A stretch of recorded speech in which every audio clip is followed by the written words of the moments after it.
আসসালামু আলাইকুম। SSC 2026 batch, আশা করি সকলেই ভালো আছো। 16.1-এর গুরুত্বপূর্ণ কিছু এমসিকিউ দেখব, যেখানে এমসিকিউগুলো খুবই গুরুত্বপূর্ণ এবং শর্ট টেকনিকে দেখবে। একটি এমসিকিউ করার মাধ্যমে শিখতে পারবো অনেক এমসিকিউ, এবং ভিডিও শেষে এমন একটি জিনিস দেখাবো যে জিনিসটি রপ্ত করতে পারলে যে কোনো জায়গা থেকে যে প্রশ্ন করুক তোমরা অ্যান্সার করতে পারবা। লং না করে শুরু করতে যাচ্ছি। একটি সমবাহু ত্রিভুজের প্রত্যেক বাহুর দৈর্ঘ্য 10 সেন্টিমিটার হলে এর মধ্যমার দৈর্ঘ্য কত? তাহলে দেখো, বিস্তারিত একটু আলোচনা করি যাতে তোমরা বুঝতে সুবিধা হয়। সমবাহু ত্রিভুজের প্রত্যেক বাহুর দৈর্ঘ্য হচ্ছে 10 সেন্টিমিটার। সমবাহু ত্রিভুজের প্রতিটা বাহুই কিন্তু সমান, তোমরা জানো, মধ্যমা শেষে। তো সমবাহু ত্রিভুজ যেহেতু প্রতিটা বাহুই সমান, তাই সমবাহু ত্রিভুজের মধ্যমার সূত্র হচ্ছে a√3/2, a√3/2। আর প্রত্যেক বাহুর দৈর্ঘ্য হচ্ছে a। খেয়াল করো, যেহেতু সূত্র হচ্ছে a√3/2, তাহলে তোমরা এর জায়গায় কত বসাবো বলতো? 10 √3/2। এখন 5 × 10, তার মানে অ্যান্সার হচ্ছে 5√3। a√3/2 তার মানে 5√3 অ্যান্সার।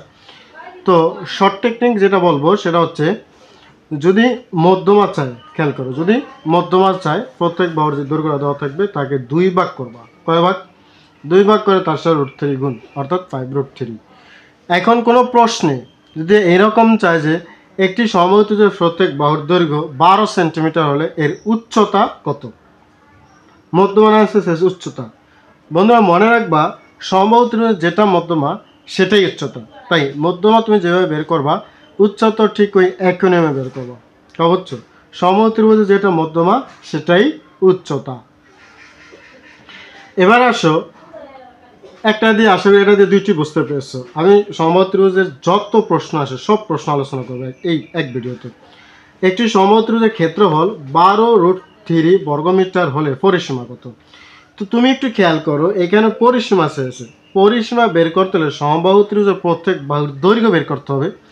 এখন কোনো প্রশ্ন যদি থাকে যে একটি সমবাহু ত্রিভুজের ক্ষেত্রফল 12√3 বর্গমিটার হলে এর প্রত্যেক বাহুর দৈর্ঘ্য কত? তাহলে তুমি প্রত্যেক বাহুর দৈর্ঘ্য যদি বের করতে পারো, পরিসীমা 100% বের করতে পারো, কোনো অসুবিধা নেই। তাহলে শুধু যে পরিসীমাই আসবে বিষয়টা কিন্তু এরকম না। তোমাকে যদি প্রত্যেক বাহুর দৈর্ঘ্য বের করতে বলে, তাহলে আমরা পরিসীমা যে নিয়মে বের করব, প্রত্যেক বাহুর দৈর্ঘ্য ওই একই নিয়মে বের করবো। আবার প্রত্যেক বাহুর দৈর্ঘ্য যে নিয়মে বের করব, পরিসীমা ওই একই নিয়মে বের করবো। কথা বুঝতে পেরেছি? তাহলে একটি সমবাহু ত্রিভুজের ক্ষেত্রফল 12√3। এখন সমবাহু ত্রিভুজের ক্ষেত্রফলের নিম্ন সূত্রটা তোমরা অবশ্যই জানো, সেটা হচ্ছে কি? a²√3/4। তো a²√3/4 এটা হচ্ছে সমবাহু ত্রিভুজের ক্ষেত্রফল, আর এখানে ক্ষেত্রফল হচ্ছে 12√3। যদি তোমরা আর গুণন করো, এখানে মানে কোনায় গুণ করো, তাহলে পাচ্ছ 4×48। আমি একটু এদিকে লিখি, 4×48 খেয়াল করো, 4×48 পাচ্ছ। আর কোনায় গুণ করলে a²√3 আসবে এদিকে বাম পাশে, a²√3 আসবে বাম পাশে। তখন এই √3টা তোমার এদিকে ভাগ আকারে যাবে, তোমার √3 কাটা যাবে, অর্থাৎ তোমার থাকছে সেখানে a² = 48। একটু বিশাল লক্ষ্য করো, a² তোমার 48 হচ্ছে। পরিসীমা বের করতে শুধু এর মান বের করো, আগে প্রত্যেক বাহুর দৈর্ঘ্য অর্থাৎ এর মান বের করা লাগবে। তাই এর উপর যেহেতু স্কোয়ার, তাহলে তোমাকে বের দিতে হবে 48, √48। তো √48কে তুমি যদি করো, তাহলে তুমি পাবা 3 16 48, 3 16 48। তাহলে 16কে তুমি যদি বর্গমূল করো, তাহলে পাচ্ছ 4 আর √3, 4√3। এইটা হচ্ছে তোমার কি বলতো, এক বাহুর দৈর্ঘ্য। এখন তোমার শেষে পরিসীমা মানে 3 বাহুর সমষ্টি। এক বাহুর দৈর্ঘ্য তুমি পাইছো, 3 বাহুর সমষ্টি কত হবে? 3 × 12√3। এটা হচ্ছে অ্যান্সার। এখন কোনো প্রশ্ন যদি বলে যে একটি সমবাহু ত্রিভুজের ক্ষেত্রফল এত দেওয়া আছে, বর্গমিটার, বর্গ সেন্টিমিটার, যাই হোক, তাহলে তার প্রত্যেক বাহুর দৈর্ঘ্য কত? তো প্রত্যেক বাহুর দৈর্ঘ্য তুমি এই পর্যন্ত বের করবা, এই যে ক্ষেত্রফল নির্ণয়ের সূত্র দিয়ে এই পর্যন্ত বের করবা। তা হচ্ছে, আবার যদি কোনো প্রশ্ন বলে যে একটি সমবাহু ত্রিভুজের প্রত্যেক বাহুর দৈর্ঘ্য ধরো 4√3 দেওয়া আছে। একটি সমবাহু ত্রিভুজের প্রত্যেক বাহুর দৈর্ঘ্য 4√3 দেওয়া আছে, তাহলে ত্রিভুজটির ক্ষেত্রফল কত? তাহলে ত্রিভুজটির ক্ষেত্রফল কত সূত্র বের করবা a²√3/4, a²√3/4, আর a²√3/4 দিয়ে তুমি এর মান বের করে আবার এই 12√3 চলে আসবে। বিষয় বুঝতে পেরেছো তোমরা? আবার ধরো যে বলছে যে একটি সমবাহু ত্রিভুজের ক্ষেত্র একটি সমবাহু ত্রিভুজের প্রত্যেক বাহুর দৈর্ঘ্য 6 সেন্টিমিটার হলে সমবাহু ত্রিভুজটির ক্ষেত্রফল কত? তাহলে ক্ষেত্রফল নির্ণয়ের সূত্র a²√3/4, আর ক্ষেত্রফল 6 আছে, বাস বসে দিয়ে যা আসে তাই অ্যান্সার। বুঝতে পারছো? মানে সমবাহু ত্রিভুজ থেকে তোমার একটি প্রশ্ন আসেই, বিগত সব বোর্ডেই এই সমবাহু ত্রিভুজের থেকে প্রশ্ন এসে হয় মধ্যমা উচ্চতা, বাহুর দৈর্ঘ্য চাবে, ক্ষেত্রফল চাবে, পরিসীমা চাবে, এই তো আর কিছু না। আর সবগুলো আলোচনা করেছে এই দুইটি দিয়ে। ভিডিওটি বড় হলেও বোঝার চেষ্টা করো একটুখানি। এবার আসো 3 নম্বর। এখানে এই বাহুটার দৈর্ঘ্য 6 সেন্টিমিটার আর এই বাহুটার দৈর্ঘ্য 8 সেন্টিমিটার। কোণের পরিমাপ দিচ্ছে তোমার 60 ডিগ্রি। এখন বলছে যে ত্রিভুজটির ক্ষেত্রফল কত? তো ক্ষেত্রফল তোমরা কিভাবে বের করবে? এখানে এই দুইটা বাহু দেওয়া থাকতে পারে, আবার অন্য প্রশ্নে এই বাহু আর এই বাহু দেওয়া থাকতে পারে এবং এই কোণের মান দেওয়া থাকতে পারে। আবার কিছু প্রশ্নে তোমার দুইটি কোণের মান দেওয়া থাকতে পারে এবং ত্রিভুজের ক্ষেত্রফল দিয়ে চাইবে যে তোমার কোণের থিটার মান, মানে কোণের মান বের করো। অসুবিধার কি? ঘুরে তো কথা একই। তুমি কিভাবে বের করবা? তুমি বের করবা যে হাফ এই দুইটির গুণফল, এই যে এই দুইটি 6 গুণ 8, যেই দুটো বাহুর মান দেওয়া আছে, এবং সাইন হচ্ছে 60 ডিগ্রি। এই এখন তোমার এই মানটা এই দুটো মান দেওয়া থাকতে পারে, এই বাহুর মান। তো এই বাহুর মান আর এই বাহুর মান দিয়েও যদি তোমার ক্ষেত্রফল চাই, তাহলে তুমি এই সাইন ওটা দিয়ে দিবা। বুঝতে পেরেছো? এখন খেয়াল করো 2 6 মধ্যে 3 বার 318, আর সাইন 60 ডিগ্রির মান তোমরা জানো কত বলো তো? √3/2। এটা হচ্ছে সাইন 60 ডিগ্রির মান। তাহলে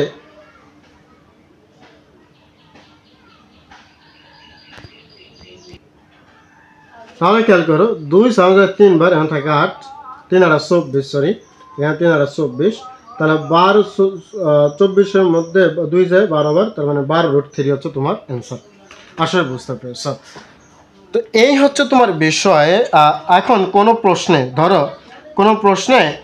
দেওয়া আছে এই 6 সেন্টিমিটার আর 8 সেন্টিমিটার এবং ক্ষেত্রফল দেওয়া আছে 12√3। খেয়াল করো, ক্ষেত্রফল দেওয়া আছে তোমার 12√3 বর্গ সেন্টিমিটার। খেয়াল করো, একটুখানি বোঝার চেষ্টা করো, একটা দিয়ে প্রশ্নগুলো বোঝার চেষ্টা করো। আর দুইটি বাহুর দৈর্ঘ্য তোমাকে চিত্র দেয়নি। এবার বলছে কোন ত্রিভুজের দুইটি বাহুর দৈর্ঘ্য 6 সেন্টিমিটার ও 8 সেন্টিমিটার এবং ক্ষেত্রফল 12√3 বর্গ সেন্টিমিটার হলে ওই ত্রিভুজের ওই ত্রিভুজটির মান, মানে থিটার মান কত? অবশ্য মানে সূক্ষ্মকোণের মান চাইছে, থিটার মান চাইছে। তখন তুমি কেমনে বের করবো বলো তো? তুমি বের করবা এই যে এটা সূত্র দেওয়া আছে, এই সূত্রটা ইউজ করবা। কোন সূত্রটা? ওই যে 1/2, যে দুইটি মান দেওয়া আছে বলো 6 গুণ 8 এবং সাইন থিটা বের করবা, আর এন 12√3। বাস, বিষয়টা বুঝতে পেরেছ? আর 2 6 আমাদের 3 বার, তারপর 3 আর 24 গুণ সাইন থিটা সমান এখান থেকে 12√3। আমি একটা দিয়ে দুইটা দেখাচ্ছি যাতে তোমাদের কোনো প্রশ্নে সমস্যা না হয়। এখন 24 এখানে গুণ অবস্থা, এদিকে তাহলে কী হবে বলো তো? ভাগ হবে। তার মানে 12√3 ভাগ হলো 24, 12 দুগুণা 24 থাকলো তোমার √3/2। যেহেতু তুমি এখানে সাইনের মান থিটা মান বের করবা, তার মানে সাইন কত ডিগ্রি মান বলো তো? √3/2। একটু আগে আমরা বলছিলাম সাইন 60 ডিগ্রি মান।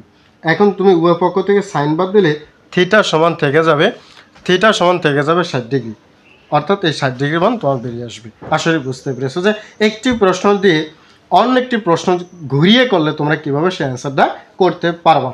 এখানে তোমার ক্ষেত্রফল চেয়েছে, অন্য প্রশ্ন যদি ক্ষেত্রফল ও বাহু দুইটির মান দিয়ে সূক্ষ্ম কোণ চায় অর্থাৎ থিটার মান চায়, তাহলে আমি আশা করি তোমরা সেটাও বের করতে পারবা। এবার দেখো 4, কোনো সমকোণী ত্রিভুজের অতিভুজ 13 সেন্টিমিটার এবং ভূমি 12 সেন্টিমিটার হলে এর ক্ষেত্রফল কত বর্গ সেন্টিমিটার? বন্ধুরা, ক্লাসটা যদি ভালো লাগে অবশ্যই চ্যানেলকে সাবস্ক্রাইব করে রাখবেন এবং আপনাদের বন্ধুদের মাঝে চ্যানেলটি শেয়ার করে দেবেন, যেহেতু চ্যানেলটি নতুন এবং সাবস্ক্রাইবার কম, অনেক ভিডিও আপলোড করা হওয়ার সত্ত্বেও। আর কোন ক্লাসের, মানে কোন টপিকের উপরে ক্লাস চান অবশ্যই সেটা কমেন্ট বক্সে জানিয়ে দেবেন। আর ভিডিও শেষ হতেও আমি গুরুত্বপূর্ণ একটি বিষয় দেখাবো, যেগুলো রপ্ত করতে পারলে অনেক প্রশ্ন আপনারা যেভাবে করে ক্যান্সার করতে পারবেন। যাই হোক, কোনো সমকোণী ত্রিভুজের অতিভুজ 13 সেন্টিমিটার এবং ভূমি 12 সেন্টিমিটার হলে এর ক্ষেত্রফল কত বর্গ সেন্টিমিটার? তো এইখানে একটি শর্ট টেকনিক বলে রাখি, সেটা হচ্ছে সমকোণী ত্রিভুজের অতিভুজ 13 এবং ভূমি এসে 12, তাহলে লম্ব হবে 5, লম্ব হবে 5। কীভাবে? এটা একটা মুখস্থ রাখবেন যে 5 12 13, 5 12 13, 5 হচ্ছে 5 12 13, তো 5 হচ্ছে লম্ব আর 12 হচ্ছে ভূমি এবং 13 হচ্ছে অতিভুজ। 5 12 13 এইটাও আমার আছে লেখা। তো 5 12 13 সেন্টিমিটার। তো অতিভুজ হচ্ছে তোমার কত, লম্বটা হচ্ছে 5, খেয়াল করো লম্ব হচ্ছে 5। এখন কইছে সমকোণী ত্রিভুজের ক্ষেত্রফল কত বর্গ সেন্টিমিটার। তো লম্ব কেন বের করেছি? কারণ তোমরা জানো সমকোণী ত্রিভুজের ক্ষেত্র হচ্ছে হাফ গুণ ভূমি গুণ উচ্চতা, হাফ গুণ ভূমি, ভূমি হচ্ছে তোমার 12 আর উচ্চতা মানে লম্ব আছে 5, তাহলে 12 2 12 মধ্যে যায় 6, 5 530, তার মানে অ্যান্সার হচ্ছে তোমার 30 সেন্টিমিটার। আসলে বুঝতে পেরেছো। একটি বর্গের, আচ্ছা সমকোণী ত্রিভুজের মধ্যে আরেকটি কথা বলে রাখি, কোনো সমকোণী ত্রিভুজের ধরো তোমার 3টি বাহুর দৈর্ঘ্য দেওয়া আছে, 3টি বাহু ধরো সমকোণী ত্রিভুজের অতিভুজ 13 সেন্টিমিটার, ভূমি 12 সেন্টিমিটার এবং উচ্চতা 5 সেন্টিমিটার। এই ক্ষেত্রে তুমি এই সমকোণী ত্রিভুজের ক্ষেত্রফল কীভাবে বের করবা? তখন কিন্তু তোমার ক্ষেত্রফল নির্ণয়ের সূত্র বার করতে √/s * s - a * s - b এবং * s - c এই সূত্রটা ইউজ করতে হবে। তো যাই হোক, একটি বর্গের এস হচ্ছে তোমার, সেখানে আবার বিস্তারিত ক্লাস করা দরকার। আচ্ছা যাই হোক, খেয়াল করো, একটি বর্গের কর্ণের দৈর্ঘ্য 6√2 মিটার হলে এর ক্ষেত্রফল কত বর্গ মিটার? তো বর্গের বিষয়টা একটু খেয়াল করো। বর্গের যেহেতু 4 বাহু সমান, বর্গের কিন্তু কি 4 বাহু সমান, আর কর্ণের দৈর্ঘ্য হচ্ছে, বড় কর্ণের দৈর্ঘ্য হচ্ছে a√2, আর এখানে কর্ণ দেওয়া হচ্ছে a√6 আর 6√2।